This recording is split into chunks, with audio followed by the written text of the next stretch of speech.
clothes are so, you know, crumpled up.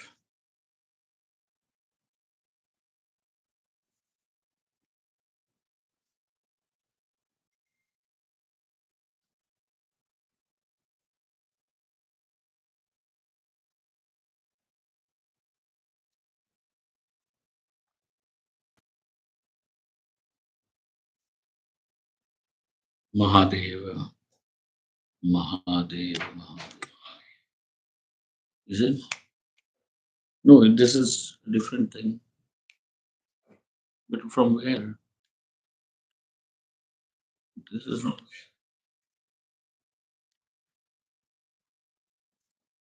Connect कर दिया ना.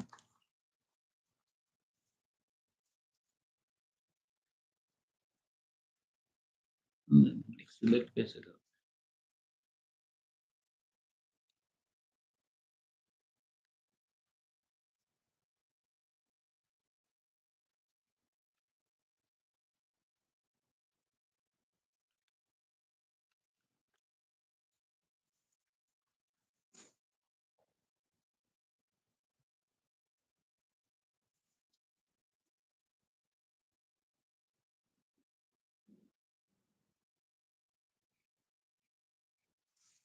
Mahadeva, Mahadeva.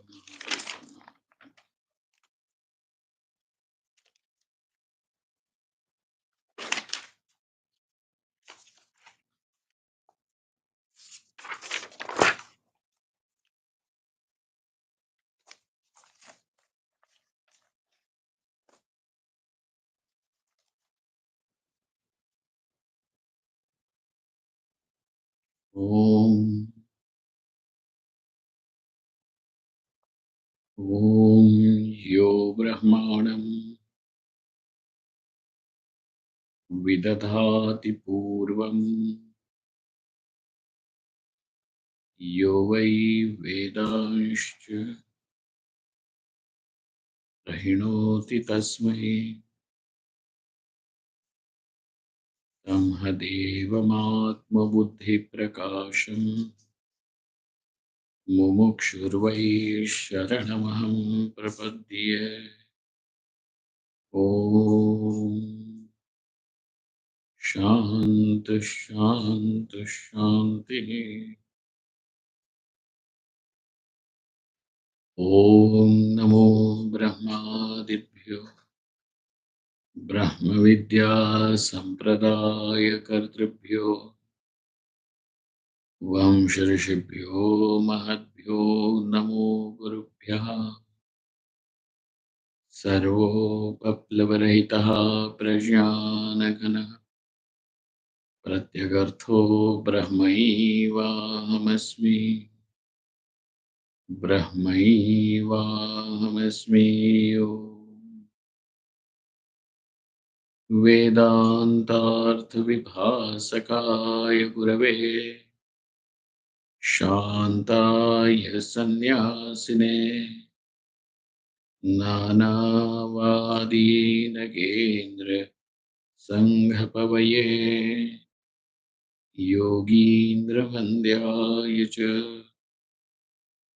मोहध्वान्तदिवाकराय भगवत्पादाभिधाम् बिभ्रते तस्मै भाष्यकृते नमोऽस्तु सततम् पूर्णाय बोधात्मने.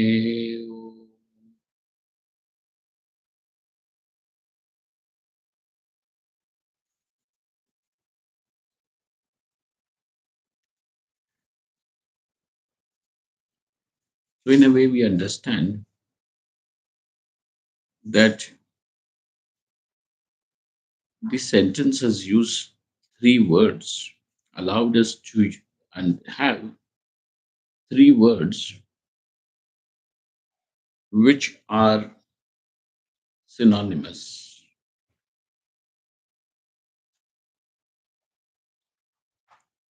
which at least this sentence treats them as synonyms.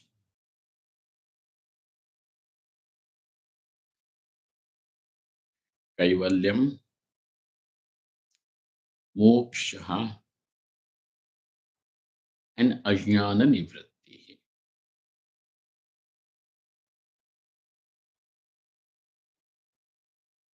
These are the three words which now the sentence has allowed us to understand as synonyms. So the one who is seeking moksha is called as a mumukshu.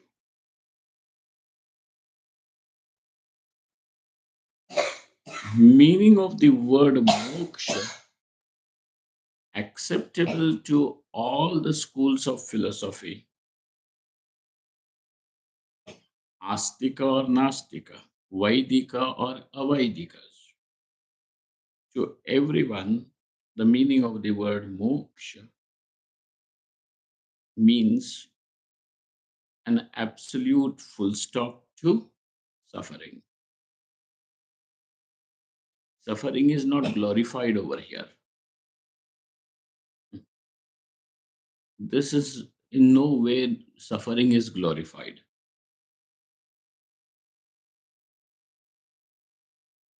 Why should anyone suffer for anyone? You don't even suffer for yourself, is what we are saying. Nobody wants to.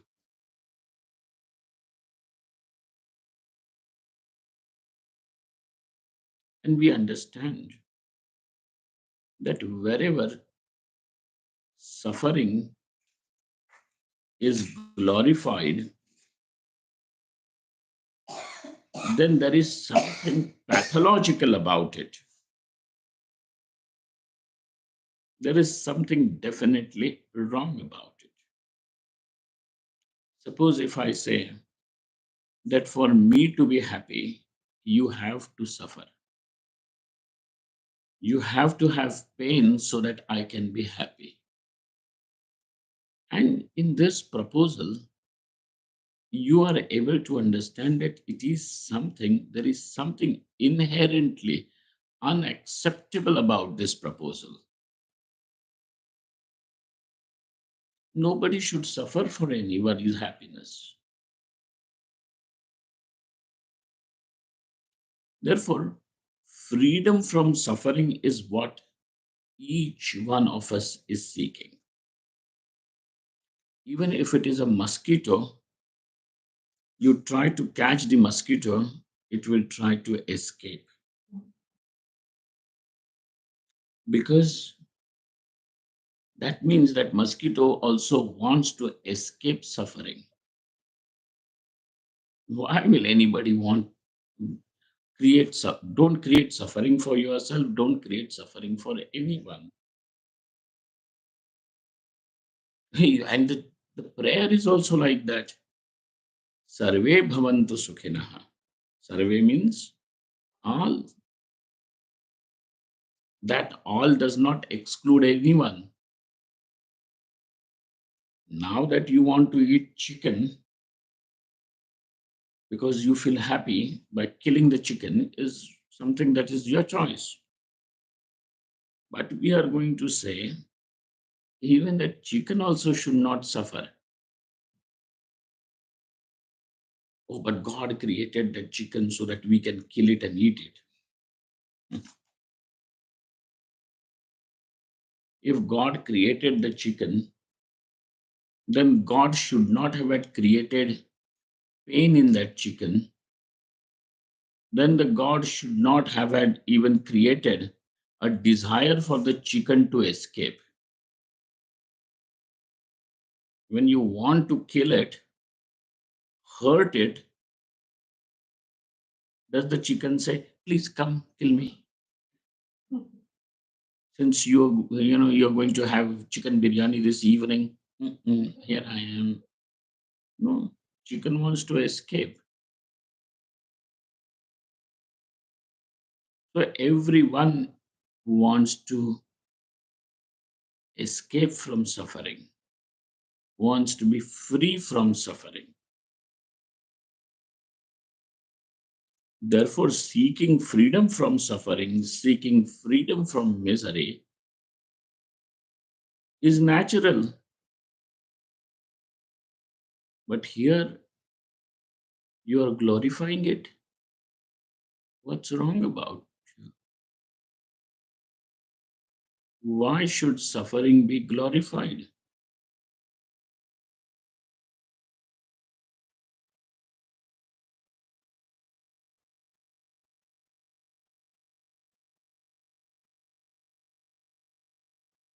Why should suffering be glorified?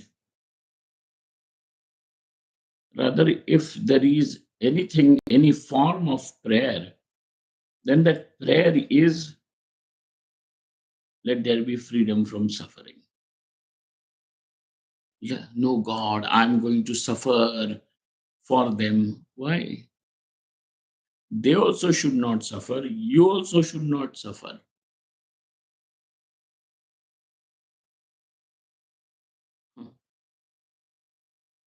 Since you have a power to pray and you know your prayer can be heard by God,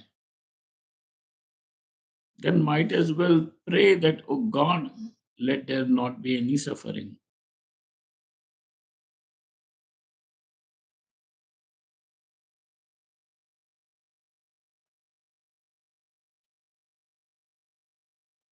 I will suffer for them. Now the question comes, since you have already suffered for me, what am I suffering for? Did we have an exchange? You suffer for me and I suffer for you. Then, if you have already suffered for me and I still continue to suffer, that means I am suffering for you. Or you thought you were suffering for me, but you were suffering for your own reasons.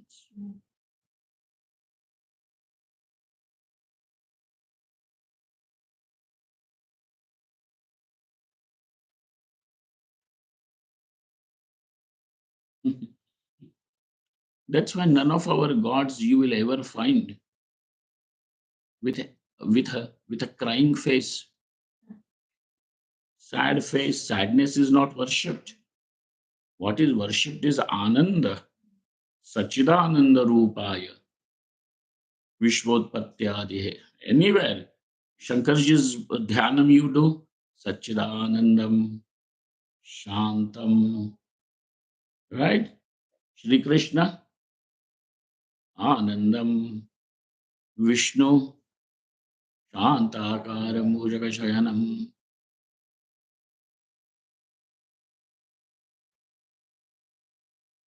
But nobody is ever seen sad. Even Kali, she can be, she can strike a terror with her form. But she is sad Kali? No, no. Sadness, why should you worship sadness?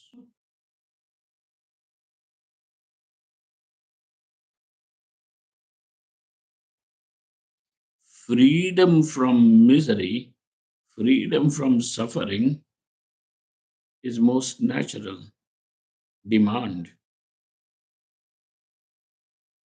And therefore, absolute freedom from suffering also has, this desire also has a legitimacy. This is a definition of absolute freedom from suffering, is a definition acceptable to all the darshanas, all the schools of philosophy, whether it is the Buddhists, the Jainas, the Nayayikas, including the Charvakas, the Maheshwaras, the Vaishnavas, the Shaivas, the Mimamsakas, the Yogis, Sankhya, name it. And everybody is ready to accept the meaning of word moksha as absolute freedom from suffering. Correct?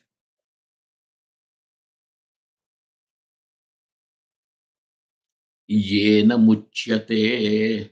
Sir, but why are you talking about that? Because that muchyate means is liberated, becomes free. The verbal root is much, huh? To release, to be free.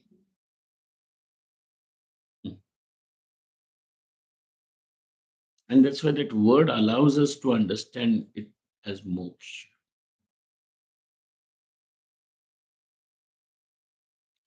Then it is from knowledge moksha takes place.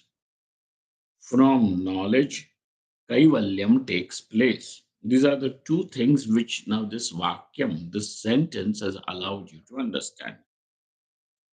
The third thing is, so knowledge is seen to deliver. What is the result of knowledge? Kaivalyam. What is the result of knowledge? Moksha. You know that whenever knowledge takes place, it destroys ignorance.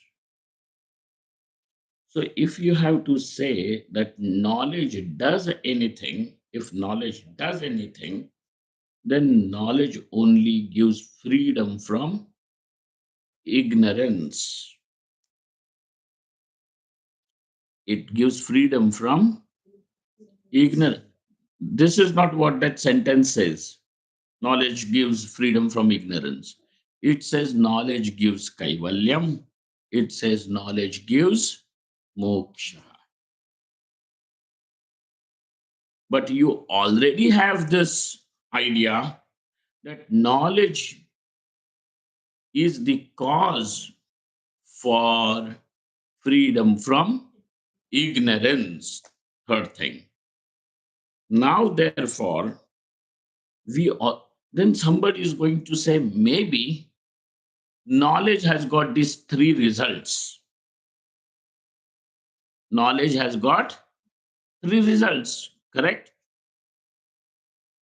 If you eat food, your hunger can be satiated, your body can get nutrition, your jivha, what do they call it? Rasana, the taste buds are also stimulated. So when you eat food, how many results are there? Three. Similarly, why can't we say knowledge has three different results? One result is called as kaivalyam, the other one is called as moksha, and the third one is called as avidya nivritti.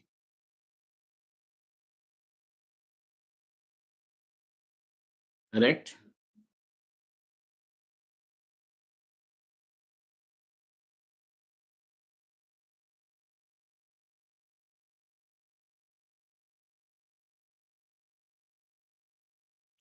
Consider that knowledge is able to give three different results, just as eating food has got three results. Your senses are satisfied, your stomach is filled, your body is, the body has received nutrition and vigored.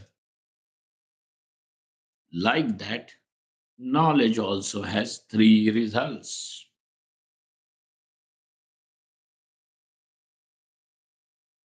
But we know for sure you don't have to go that far.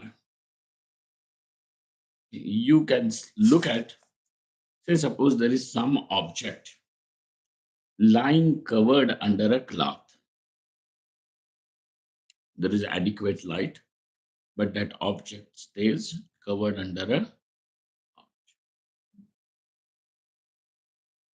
Then what will be your sentence or statement if I ask you what is it? What will you say? I don't know, which means you are declaring ignorance.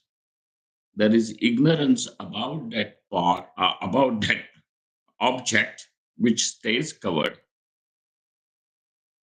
Got it? Then we remove that cloth.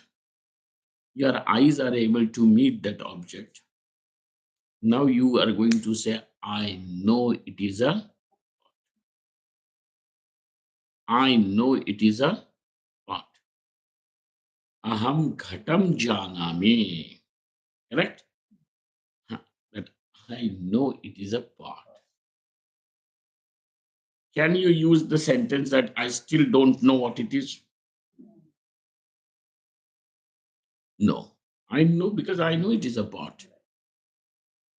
And therefore, though your previous statement was I don't know, declaring the ignorance, now your statement is I know it is a pot.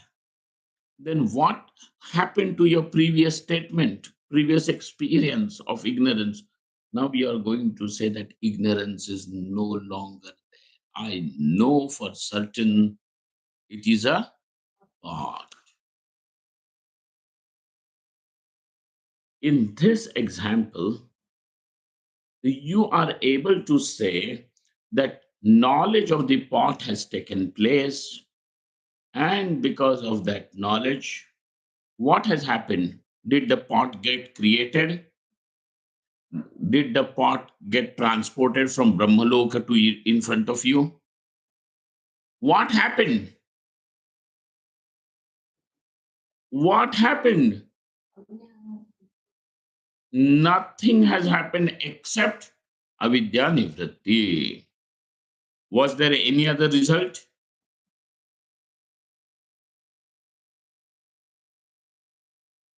Nothing. So knowledge destroys avidya is what we definitely know. Maybe then, this is special type of knowledge. And this is a special knowledge. Ordinary knowledge, ghatapatadi knowledge, the knowledge concerning pot and a cloth and this and that may not have several results. This is the knowledge of Brahman, and therefore it may have several results. If this is what you are going to claim, then our question is you have to show to us some praman, some shruti vakyam, which will say knowledge has several results. It destroys avidya and also it creates kaivalyam. Also, it creates not only that knowledge destroys avidya, it creates kaivalyam. It creates moksha. According to you, because these are three different results.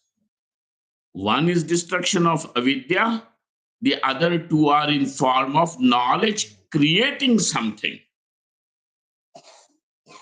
And we are saying that knowledge does not create anything. Knowledge does not create anything. All that knowledge does is only avidya nivritti. Did you see this?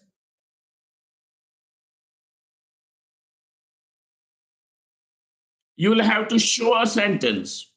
Just because it is convenient to you, you cannot say that let me say this. Your convenience is not what we are going to look at. We are, oh, I like it this way. You may like it, but is that what it is?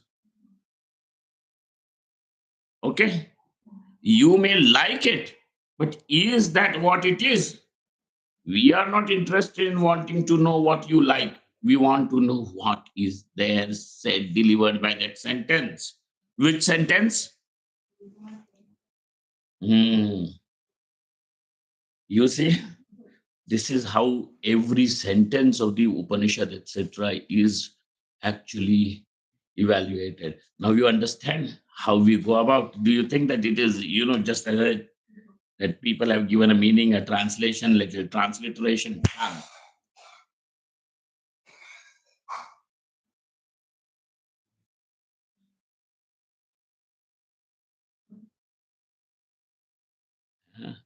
This is Shabdamimamsa.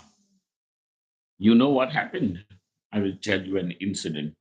Keep this thing in head that we are looking at this particular sentence. I will tell you a story. Okay. People love stories.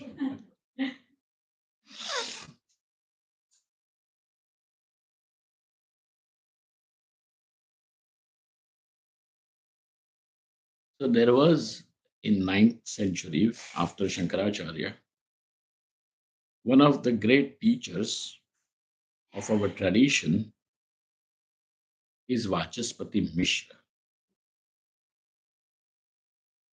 His name is Vachaspati Mishra, ninth century.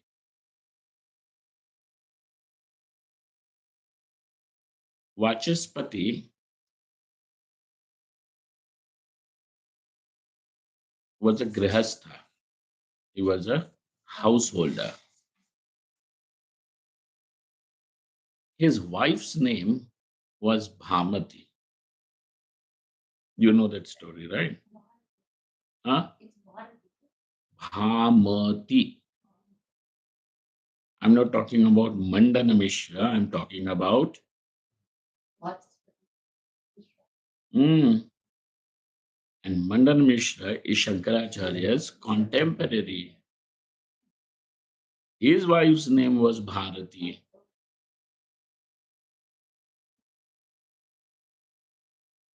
and this is Mandana Mishra. Her name is not Bharati, it is Bhamati. R and M. Don't make spelling mistake. So this great scholar, he has written a gloss on Shankaracharya's Brahma Sutra Bhashyam. When he started writing, he was already young and kept on writing. Everything else was just forgotten. It had gone into oblivion for him. And when you really give in to such pursuit, it is not easy because it is poverty. But if you are going to be just worried about bread and butter and comforts, then this kind of a thing can never be achieved. That's why these people were tapasvis. And always you will hear in Puranas, there was one poor Brahmin. The stories will begin like that. Then nobody says there was one Zamindar Brahmin. No. Got it? Then the day he finished writing the last sentence, he puts the pen down and he lifts his head up. There he sees the lamp in whose light he had written the book, he was writing the book, were hands of an little old lady, woman's hands, but with little, what do they call it, wrinkles on it. He lifts his head and looks at her face and he asks, your face looks familiar, but who are you? But who are you?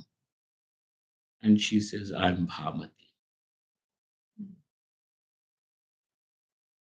This woman, without disturbing her husband, knowing that this is what he wants, gave in totally. Her whole existence was as if he could not recognize. Who are you? He says, I'm Bhamati. Vachaspati Mishra had tears in his eyes and he named that commentary as Bhamati. That's why in our tradition there are two schools of understanding the Shankara Bhashyam of Brahma Sutra. One is called as Vivarana Prasthana and the other one is called as Bhamati Prasthana.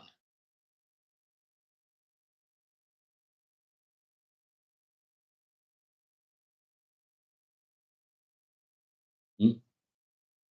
Vivarana Prasthana and Bhamati Prasthana.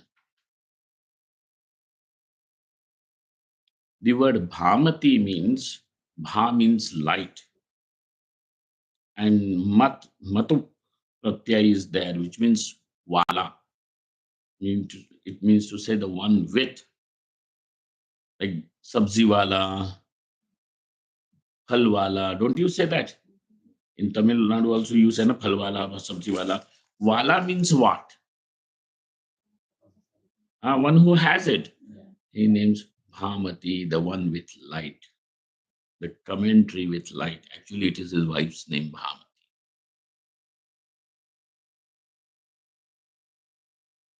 Is not that? You understand the kind of dedication these people have given to decipher the meaning of one sentence.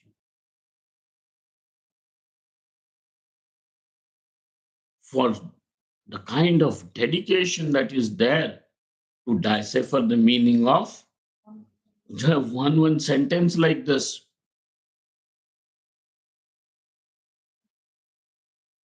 So you don't just think, I have read the translation, I know everything. Hey,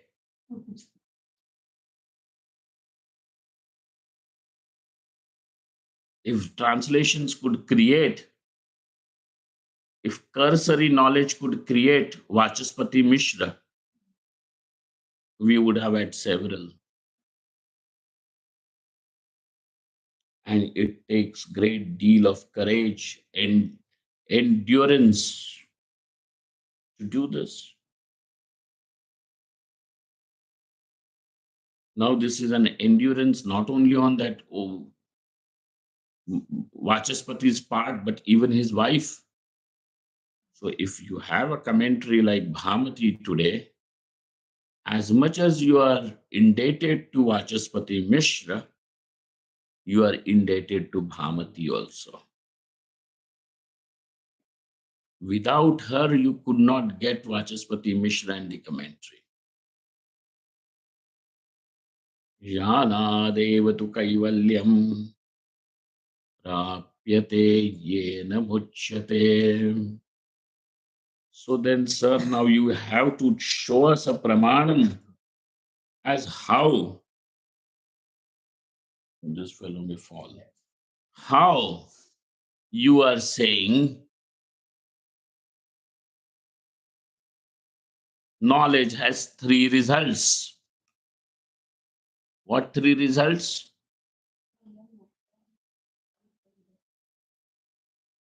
Avidya nivritti we know, but kaivalyam and moksha is said over here. So if there are three different things, you have to show a vakyam which which says that there are three. In fact, we are going to show you a vakyam, the same vakyam which allows us to know that they are not three different.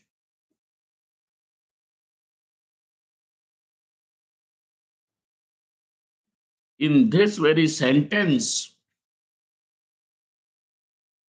in this very sentence, there is that evidence to show that These are not three different results. You see how many topics you have covered just on that one little sentence.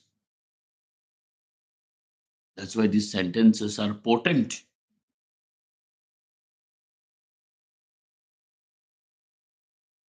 This is how the Shruti Vakyas have to be. Huh?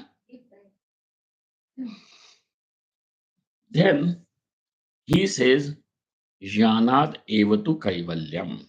Just look at this part of the sentence. Now let me arrange this sentence for you. You know, in Sanskrit, there is a very beautiful thing. You can arrange the subject and predicate as you want. In English, we can't do this. In English, Rama goes to forest.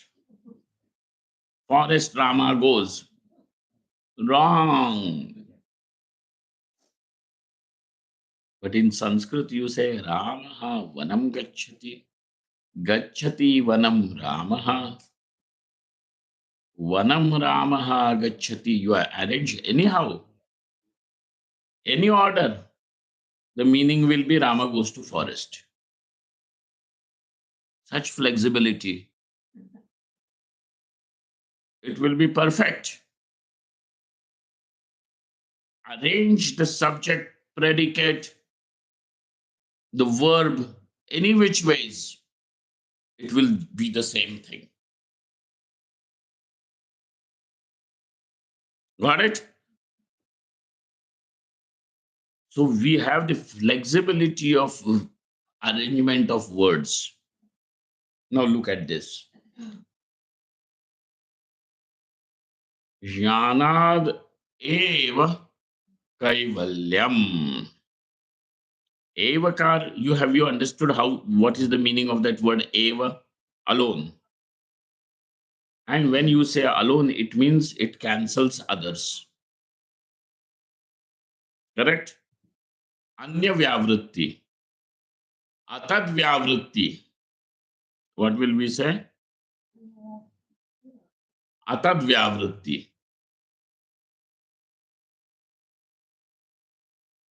Removes others. Then that evakar with knowledge, when it goes, knowledge alone gives kaivalyam. Knowledge alone gives kaivalyam.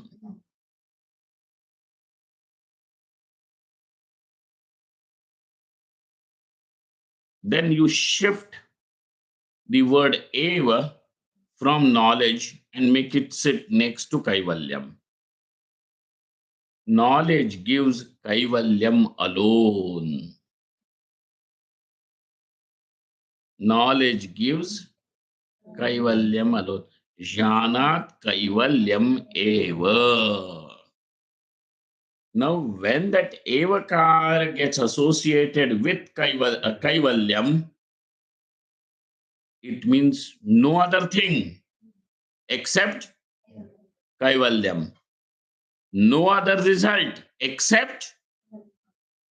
So, therefore, this very sentence is going to tell you that knowledge has no three results, one result only. Knowledge has only one result. And we know one result of knowledge, and that is called as avidya nivritti, removal of ignorance. This sentence allows us to understand the result of knowledge is freedom, liberation, and the result of knowledge is kaivalyam. And kaivalyam alone is the result, which means that what we are calling as destruction of ignorance, that what you are seeking as liberation, and that what the knowledge gives as kaivalyam is one and the same.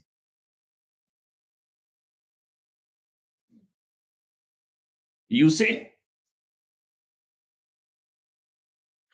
Huh? Do you see? Is one and the same.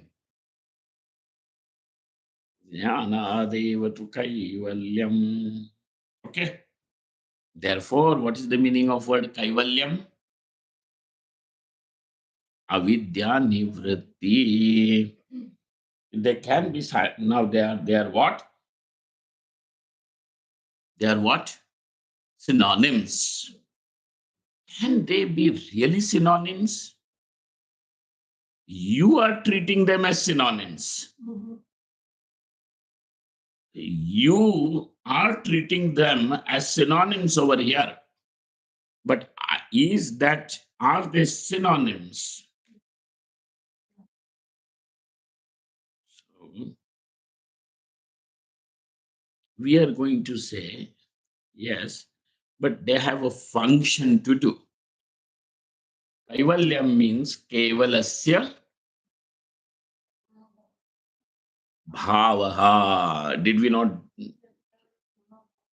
Huh? Manobhav? Where? Atmano bhavaha. Not manobhavaha. Oh, not manobhavaha. Atmanobhavaha.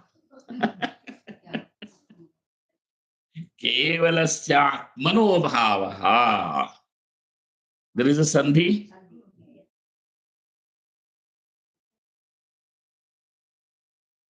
Kevalasya atmanaha bhavaha. So atma alone. That means anatma is not there. What is anatma? What is that that cannot be included in the meaning of the word I? The word atma means I, aham. Okay? That which cannot be included in the word I. That which cannot be included in the word I is anatma. Correct? Can you include a horse into the meaning, into the word elephant? A bird, an ant, or let us say there is a tick on the elephant's ear. Can that be included in the word elephant? But it is there. It was born over there, lives over there, has got the blood of elephant in it. It will die on that elephant's ear. But can you say that is elephant?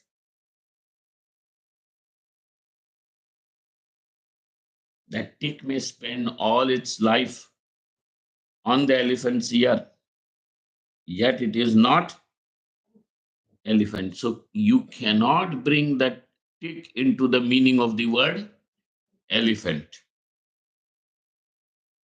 Similarly, you have a word atma, I am. Okay, I am. In English, now I'm going to use this. What to do? I am. That which can be excluded from I is not I. That which can be excluded from the I is not I. Therefore, what is it? Not I.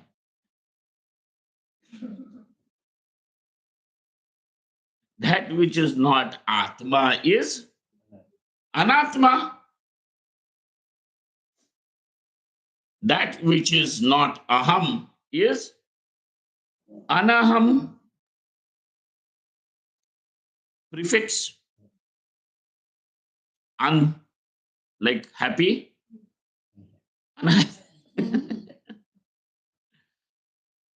Educated, uneducated. In English, also, you have un as a prefix to mean the opposite.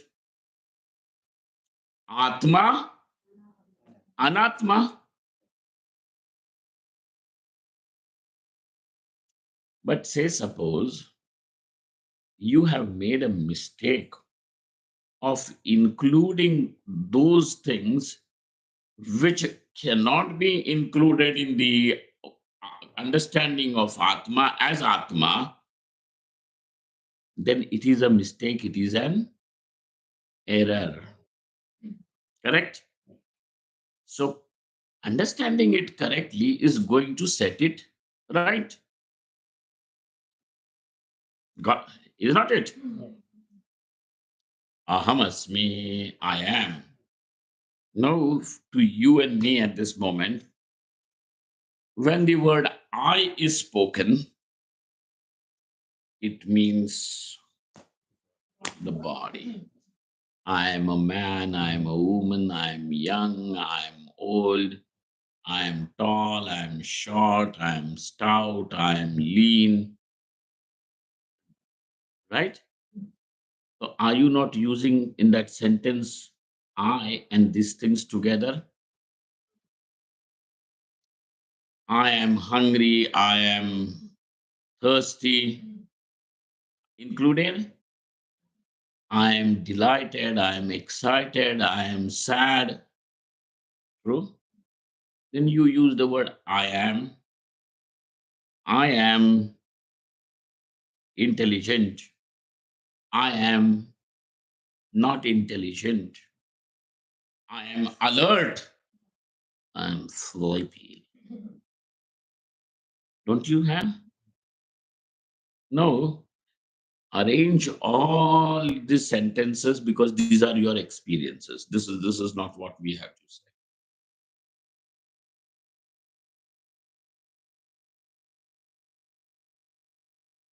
Correct?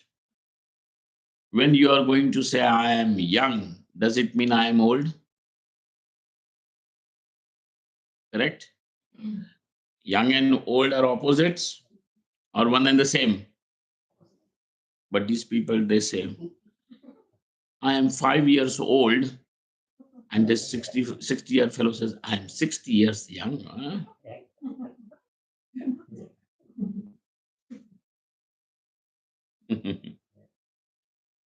Amuse yourself with whatever you want to say. But it means that 60 years have passed since this body was born.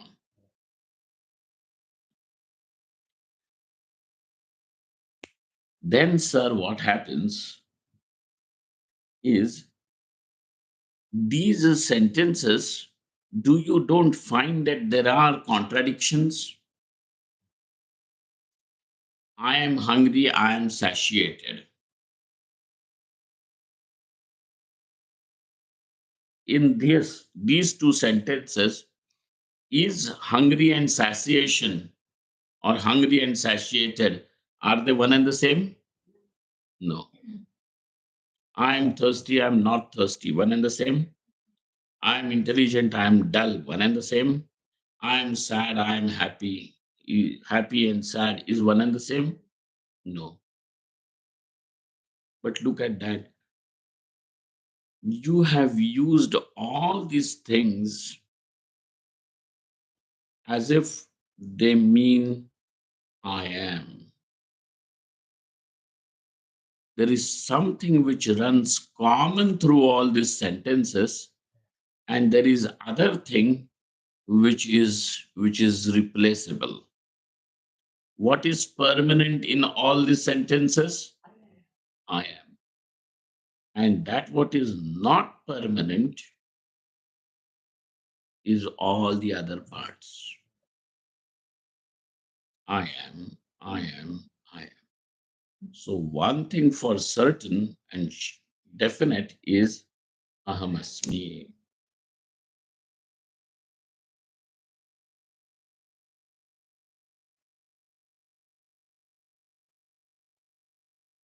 Then the French philosopher says, I think, therefore I am. I think, therefore I am. And we are going to say, I am, therefore I think. If I was not to be there, who would think? Eh? So, what is the prerequisite?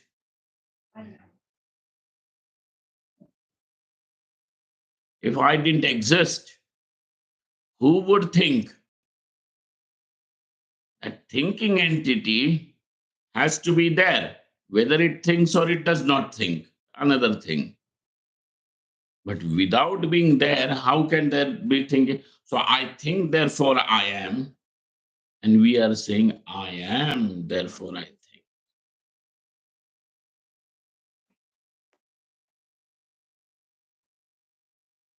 Okay. So now at this point, that which should not be included in I seems to have got included. Therefore, remove that which can be removed from that word.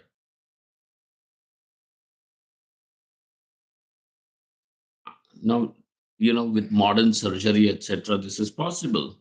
I am a man can become I am a woman. I am a woman can become. Previously, some rishi would give a sharp or something like that. Am I? Yeah.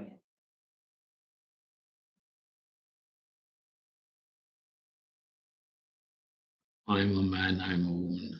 Replaceable. I am young, I am old. Changeable. I am hungry, I am satiated. So there is something which is constantly changing, that there is something which never changes. And you have equated them both together. That which is changeless and that which is changing, you have put them together, saying it is one and the same.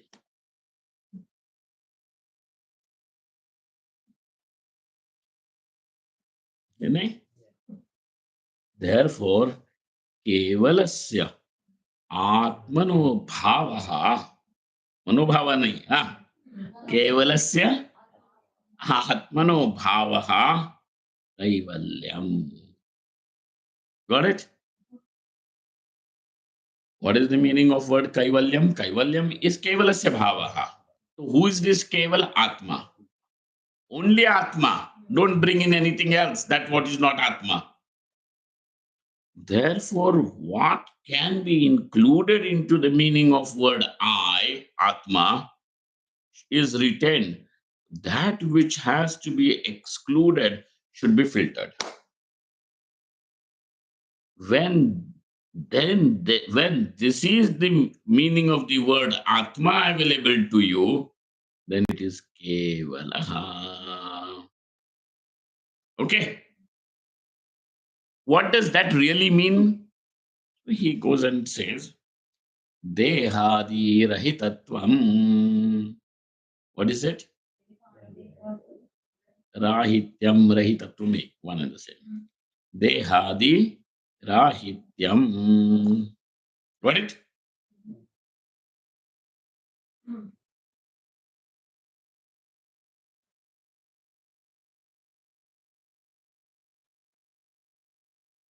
Absence of body, etc. Absence of body, etc. Body means this physical body, the gross body. Absence of body, etc. Dehadi rahityam.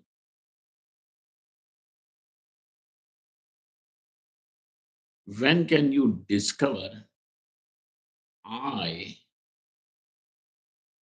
without any reference to body, mind, concepts? When the body, etc., is not there. When? When? When will this body be not there? Is there going to be a possibility where you are, but the body is not?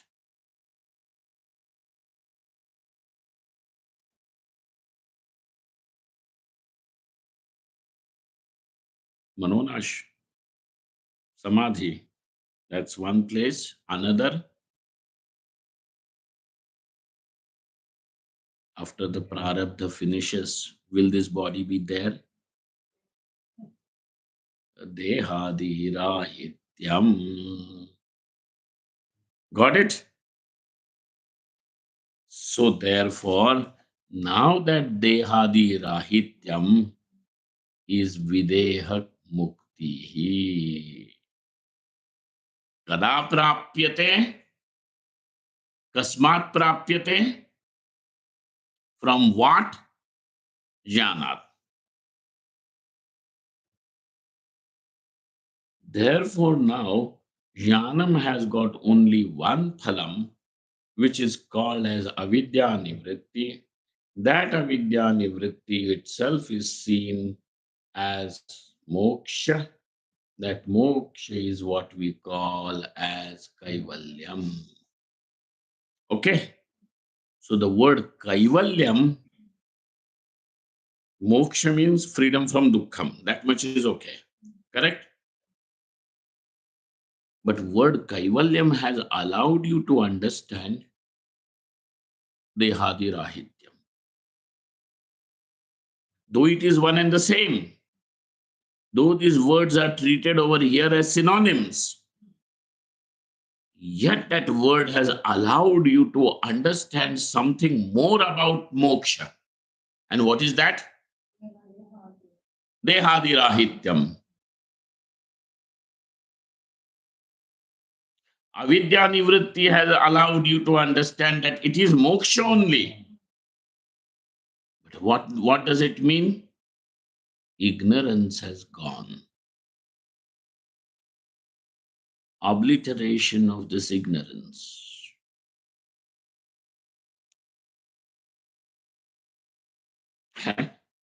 You see, three words meaning the same thing, but each word has got something to deliver of its own. Each word has got some, though these are all three synonyms in our present case. But when you are going to say kaivalyam, it would mean dehadirahityam. When you are going to use the word moksha, it means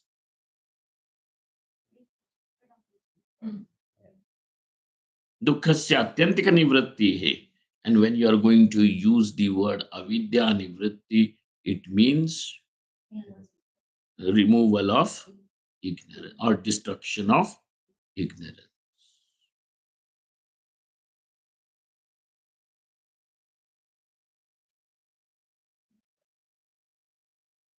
This is the power of those words.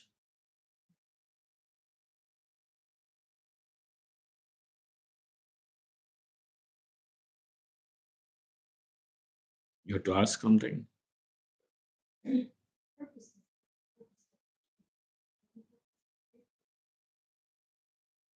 The words are showing you the same object. The words are showing you the, when two different words are there, but when they mean the same object, it is synonym. It is called as synonym. You say water or you say aqua. One and the same.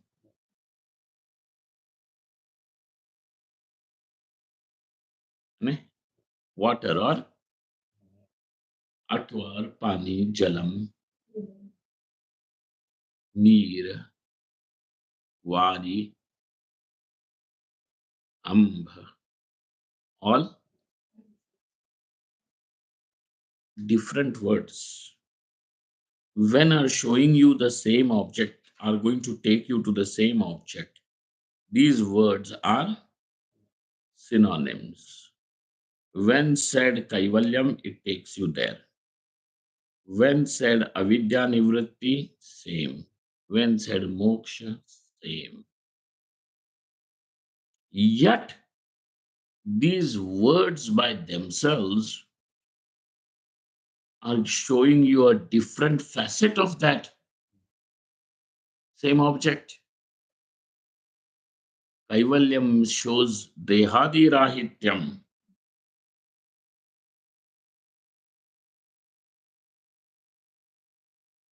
Moksha, Moksha shows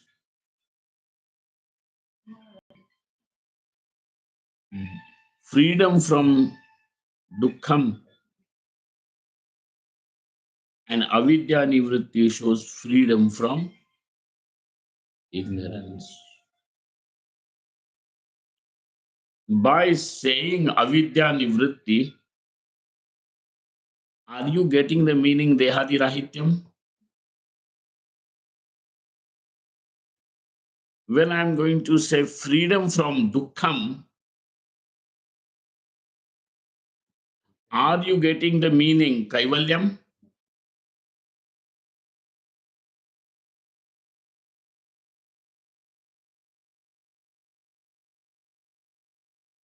Yet these words, therefore, they have their own status too. Mahima, Shabda Mahima. Then, okay. Furthermore, sadehatvasya jnanakalpitattvena jnaneka nivartyatvat. To consider Atma as to be this body, etc.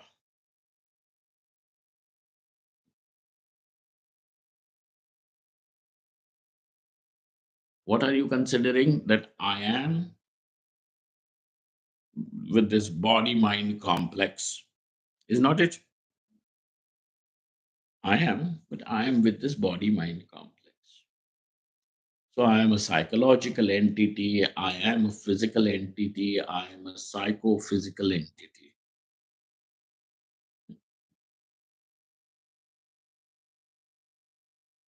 This whole thing is product of ignorance. Is product of ignorance. So naturally, when the ignorance goes away, even the effect of ignorance goes away. Correct? So there is ignorance about the rope. And this ignorance, did the rope create the snake? Did the rope give birth to the snake? Did the rope transform into the snake? No, sir, definitely not. So, did the snake come from the zoo to sit on that rope to scare you? From where did that snake come?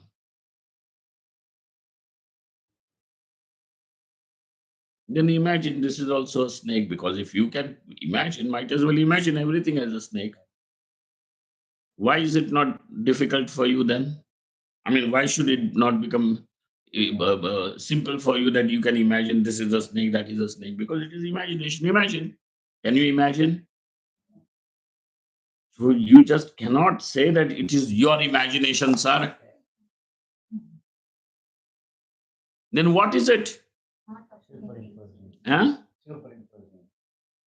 Who has imposed? Ah, it is only the ignorance which is presenting itself as snake.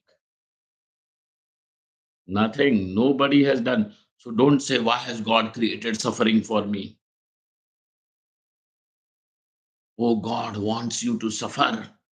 Why does God wants me to suffer? Because the God is making some adjustments in you. Who created me?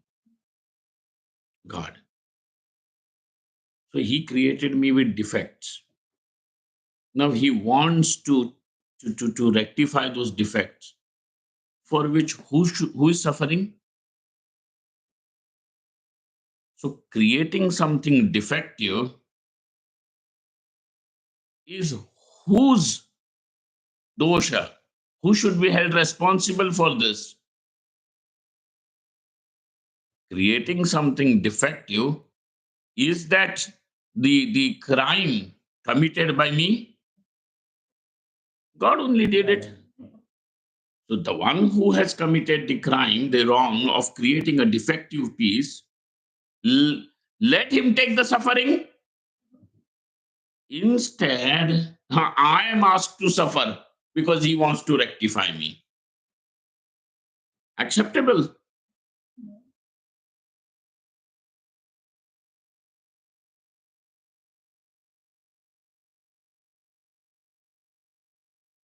And then on top of it, because his manufacturing is defective, that's why I'm suffering. He is changing it, rectifying it, and his rectification is my suffering. So I suffer in order to become perfect.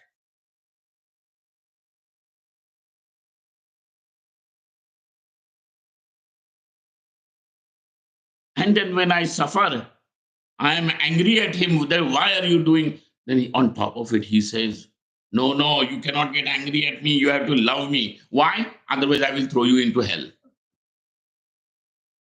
What is this? Acceptable at any step? Acceptable at any step?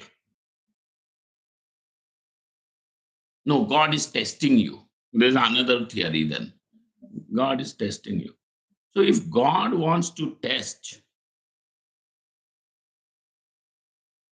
basically, if he wants to test, which means he does not know, and that's why he wants to find out, verify, correct? So this fellow, naturally, he is ignorant. And he wants to find out how much I love him, how much faith I have in him. And that's why he wants me to suffer. Just for his amusement and his satisfaction, he is making me suffer. And say, suppose I don't like this behavior of his and I'm angry at him, then he says that don't be angry, love me, otherwise I will throw in hell. And if I look at this whole theory from any angle, in what way does it appeal to you that it becomes acceptable? Well, if you are comfortable, if you want it, retain it. But don't sell it to us saying that you have to take it. Otherwise, if you want to keep it, keep it. If you are comfortable with this idea, please keep it.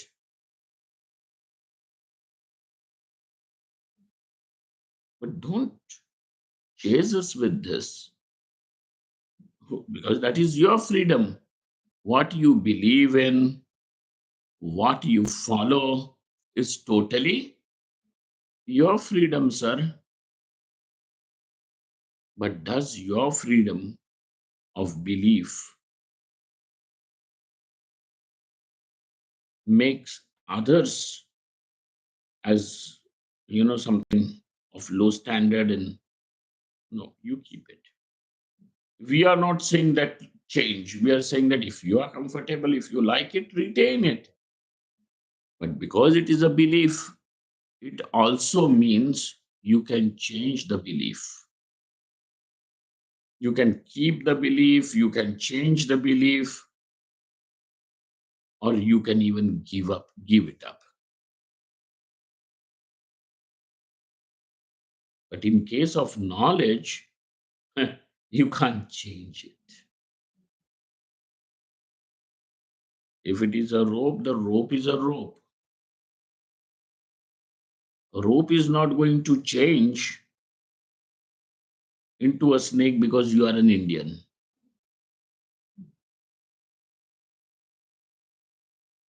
Rope is not going to change into a stream of water because you're from Iceland. ज़्यादा पानी हो गया उनके पास.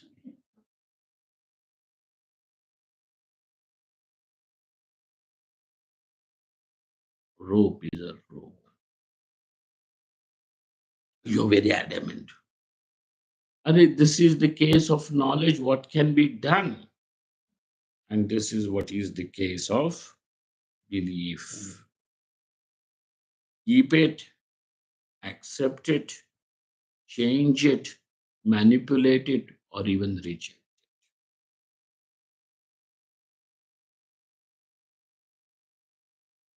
provided you know how knowledge takes place and what are the means of knowledge. So, सहदेहत्वस्य ज्ञानकल्पितत्वेन ज्ञान एकनिवर्त्यत्वात्. These ideas that I am this body mind complex, etc., is all due to ignorance. And when the ignorance gets destroyed, that which is due to ignorance also goes away. Okay? All what do you require then? Knowledge. Does that knowledge have too many results? It is one and the same. ज्ञानाद् एव इति एवकारेण कर्मव्यावृत्तिः न कर्मणा न प्रजया धनेन इति श्रुतेः. Sorry.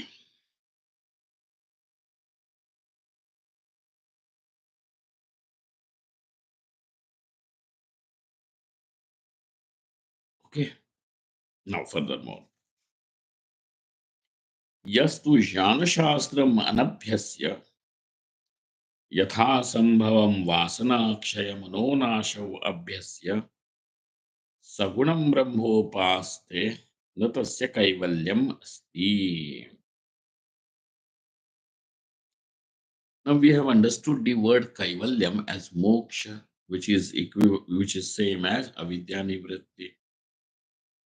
And that kaivalyam by itself, it means dehadi rahityam, where there is no mention, no whiff of anatma.